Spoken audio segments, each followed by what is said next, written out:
அன்பு தமிழ் நெஞ்சங்களுக்கு வணக்கம். ஃபர்ஸ்ட் ஷோ நிகழ்ச்சிக்கு உங்களை அன்போடு வரவேற்கின்றேன். இன்றைய ஃபர்ஸ்ட் ஷோ நிகழ்ச்சியில காந்தி கண்ணாடி திரைப்படத்தின் திரை விமர்சனத்தை தெரிந்து கொள்ள போகிறோம். வாங்க நிகழ்ச்சிக்கு போவோம். மனைவிக்கு 60ஆம் கல்யாணம் பண்ணி பார்க்கணும்னு ஆசைப்படுறாரு ஒரு பெரியவர். அவருடைய ஆசைதான் இந்த படத்தின் கதை. சென்னையில ஒரு ஸ்டுடியோல வாட்ச்மேனா வேலை பார்ப்பாரு பாலாஜி சக்திவேல். அவருடைய மனைவி அர்ச்சனா. அவரை காதலிச்சு கல்யாணம் பண்ணிருப்பாரு. மனைவி மீது ரொம்ப பிரியம், கொள்ள ஆசை. அவரது அன்பு, சாப்பாடு எல்லாமே அவருக்கு ரொம்ப பிடிக்கும். ஒரு நாளைக்கு தயிர் சாதம், ஒரு நாளைக்கு லெமன் சாதம், இப்படி அவங்க கட்டி அனுப்புவாங்க. அந்த சாப்பாடை வாயில வச்சதுமே உடனே போன் எடுப்பாரு. மனைவிக்கு போன் பண்ணி ரொம்ப நல்லா இருக்கு, தேங்க்ஸ் அப்படின்னு சொல்லுவார். ஏன்னா மனைவிக்கு தேங்க்ஸ் சொல்லாம இருக்க மாட்டாரு. ஏன்னா அந்த அளவுக்கு அவரை காதலிப்பார். இவங்களுக்கு குழந்தை கிடையாது. கணவனும் மனைவியும் அவ்வளவு அன்பா இருப்பாங்க, ஒற்றுமையா இருப்பாங்க. ஒரு விழாவுக்கு போயிருப்பாங்க, 60ஆம் கல்யாணம். ரமேஷ் கண்ணாவுக்கும் அவருடைய மனைவிக்கும் 60ஆம் கல்யாணம் நடக்கும். அந்த விழாவுக்கு போயிருப்பாங்க. அந்த விழாவை சந்தோஷமா பார்த்த அர்ச்சனா சொல்லுவாங்க, நமக்கும் பிள்ளைங்க இருந்ததுனாக்க இந்த மாதிரி 60ஆம் கல்யாணம் பண்ணி பார்ப்பாங்கல்ல அப்படின்னு சொல்லுவாங்க. அவருக்கு திக்குன்னு இருக்கும், ஒன்றும் சொல்ல முடியாது. இருந்தாலும் மனைவி கேட்டுக்கிட்டா, ரொம்ப நாளைக்கு பிறகு அவ ஆசைப்பட்டிருக்கா, அதனால 60ஆம் கல்யாணம் பண்ணி பார்க்கணும் அப்படின்னு ஆசைப்படுறாரு. எவ்வளவு சொல்லனாலும் பரவாயில்ல, 60ஆம் கல்யாணம் பண்ணணும் அப்படின்னு பாலாஜி சக்திவேல் முடிவு பண்ணுவாரு.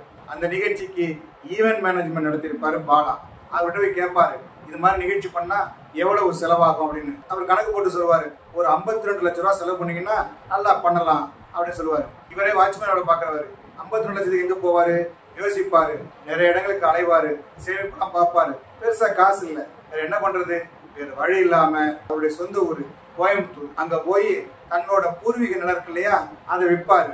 அது பெரிய விலைக்கு போகும். இருந்தாலும் இவர் கேட்க தெரியாம கேட்டு அதை வித்துட்டு அந்த பணத்தை எடுத்துட்டு வருவாரு. அந்த பணத்தை வச்சுக்கிட்டு நல்ல விதமா கல்யாணம் பண்ணலாம் அப்படின்னு ஆசைப்பட்டு அட்வான்ஸ் கொடுப்பாரு. அட்வான்ஸ் கொடுத்துட்டு கல்யாண வேலைகளே வேகமா இறங்கிடுவாரு. இன்விடேஷன் அனுப்பாரு, எல்லாரும் கொடுத்துட்டு இருப்பாரு. இந்த நிலையில திடீர்னு பழைய ரூபாயெல்லாம் செல்லாது, புது நோட்டு அறிமுகப்படுத்துறோம் அப்படின்னு அறிவிச்சிருவாங்க. இவர் வச்சிருக்கிறது 1 லட்சம் ரூபாய் பணம். 4000 மேல மாத்த முடியாது இல்லையா? பெரிய தொகை. மாத்த முடியுமா? மாத்த முடியாது. ரொம்ப போராடுறாரு, முடியல. இருந்தாலும் மனைவியினுடைய 60ஆம் கல்யாணத்தை எப்படி நடத்துறாரு, அதுக்கு யாரெல்லாம் துணை நிற்கிறாங்க அப்படிங்கறத இந்த படத்தோட மீதி கதை.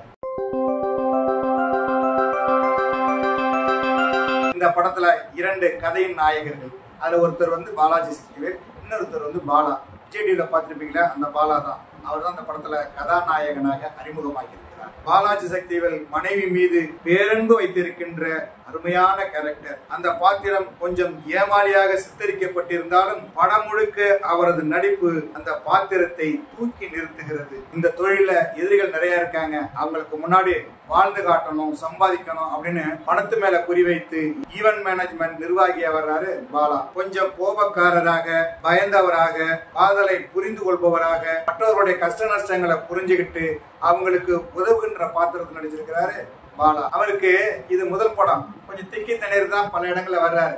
இருந்தாலும் நல்ல கேரக்டர். அந்த கேரக்டர்ல அவர் கேரக்டராகவே தெரிகிறார். பாலாவின் காதலியாக அவருக்கு உதவியாக இருப்பவர் நமிதா கிருஷ்ணமூர்த்தி. அன்பும் அக்கறையும் உள்ள கதாபாத்திரம். கிடைத்த வாய்ப்பை நன்றாக பயன்படுத்தி கொண்டு நடித்திருக்கிறார். பாலாஜி சக்திவேலின் மனைவியாக நடித்திருக்கிறார் அர்ச்சனா.